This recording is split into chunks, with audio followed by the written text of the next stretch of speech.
the first thing you talked about was like going to the 519 and meeting you way back in the day. And I was like, and Michael and I are jumping up and going, we know Anthony. So say that again. So what did Olivia Chow do? Olivia Chow, in her speech at Greenface last night, got on the stage and talked about going to the 519 way back years ago and met a really young, amazing guy named Anthony Mohammed. And it was like, and we jumped up and we were like, we know Anthony. It was a long time ago, wasn't it? It was 1984. You made an impression on her, Oh, right? that's And great. what were you? I know, it was amazing. See, this is history. This is documentation, history, little Totally. pieces It was here. really, really lovely. Yeah, Well, yeah. We're gonna go sit. Yeah, go sit. All right, see you. Hey. And this is Doug Kerr. Hi. Tell us about the organization you're with. You're I'm just with quickly. Dignity Network, and we're helping bring this film to you tonight. So enjoy. Yeah, brilliant. Later. Full house tonight. So excited to see so many of you here. Welcome to TIFF Lightbox. Welcome to this special event. Special screening of Pride vs. Prejudice, the Delwin Vriend story. Very excited to be presenting this tonight.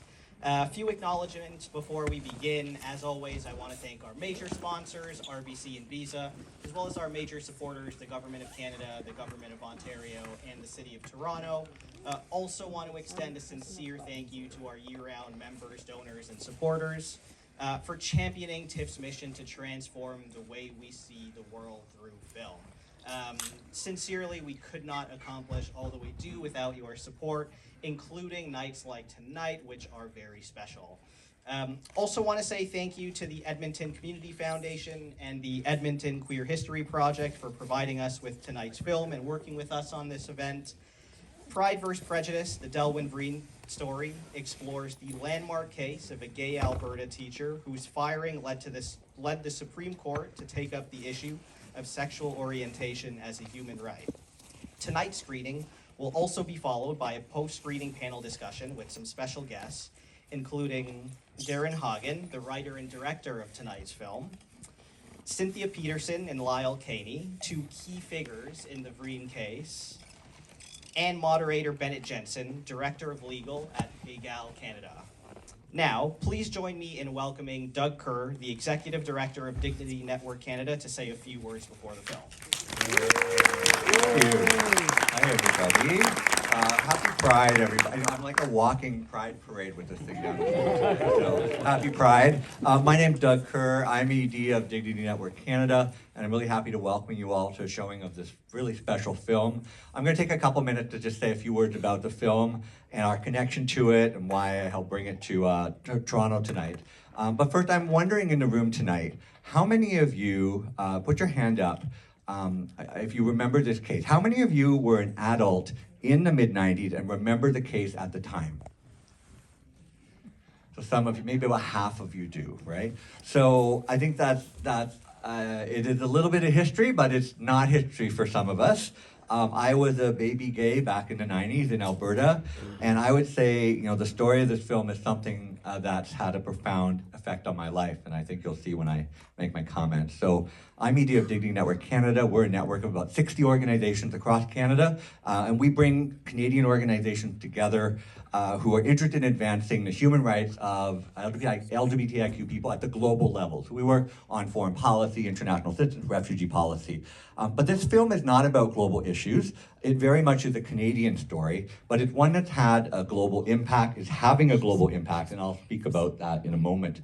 So when Senator Chris Wells and Doug Stollery, who you're going to see in the film, reached out to me about doing a Pride Week showing here in Toronto, we were really happy to connect them to a group of our members here. So I'm really pleased that this tonight's showing is also being produced and brought to you in collaboration with a whole bunch of organizations. It's a long list. I'm going to read them, including our members, Egal Canada, the HIV Legal Network, Call the National 2S LGBTQ Lawyers Association, the Canadian Labour Congress, the Stephen Lewis Foundation, Metropolitan Community Church Toronto, Rainbow Faith and Freedom, in addition to Start Proud, the Sexual and Gender Diversity Alliance of the Ontario Bar Association, and of course, Toronto Community Foundation, Edmonton Community Foundation, and the Edmonton Queer History Project. So please give them all a round of applause.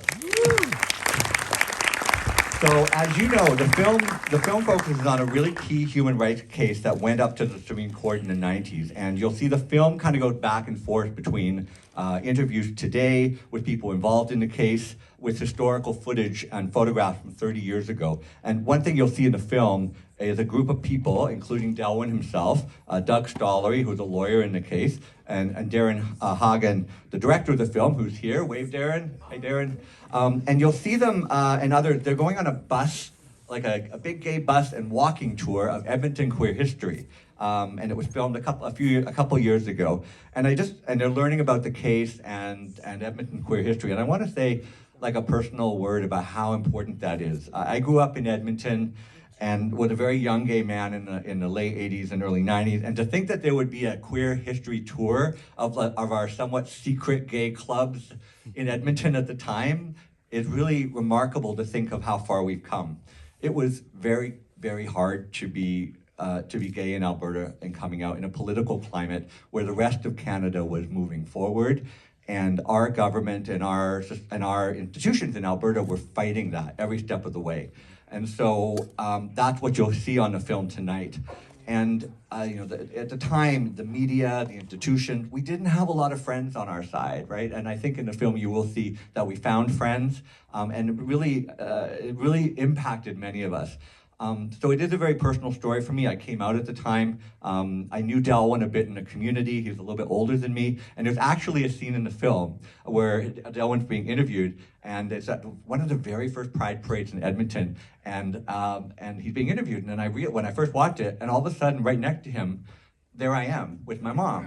And I'm like, I had hair, and you'll see this little twink with hair, right? And I was like, oh my God, right? And I remember that. It was one of our first Pride parades. It was in a park, and my mom was, I brought my mom, and we were really afraid. My mom was scared, right? And it was her coming out as a mom of a queer kid. So it really is amazing to think that here we are today. I can't but as well, and we have a panel going to hopefully make the connection to what's going on today, but it really, to see what's happening in Alberta with the government joining this anti-trans bandwagon and pandering to anti-rights groups today, and the sentiment in the province, I'm looking forward to the discussion with Bennett Jensen, Director of Legal Egal, along with some other people you see in the film, Cynthia and Lyle, who don't look like they've aged a day, actually, who are interveners in the Supreme Court, and of course Darren. So I hope they can make some reflections about where we've come and maybe where we're at today. Finally, I want to say a word about the global impact of the film. As some of you know, our work at Dignity is all about supporting the international movement right now, and there is a rise of anti-LGBTI sentiment happening around the world, and a lot of our work is working with the Canadian government to include LGBTI rights in our foreign policy. And about 3 months ago, we had the opportunity to actually bring the film to Poland. And some of you, if you know the context in Poland, it really is on the front line. And a few years ago, they had anti-LGBT zones in Poland, and there's a really strong human rights movement in Poland trying to push back. And so we were really proud to work with the Canadian Embassy to bring the producers to Warsaw, to the Warsaw LP Film Festival. And I'm just really, we should really be grateful and thankful now that this film is actually, we're working with Global Affairs Canada to bring it to embassies all around the world, where it'll be showing in places like Germany, Brazil, Argentina, and that's really a wonderful thing. So I'll just say again, I just really want to welcome you all and to stay for the show and then the discussion afterwards. And we're also going to ask you to stay for a drink and some food afterwards if you're still interested in talking to us. So please, everybody, enjoy Pride and Prejudice, the Delwin Vriend story. Thank you.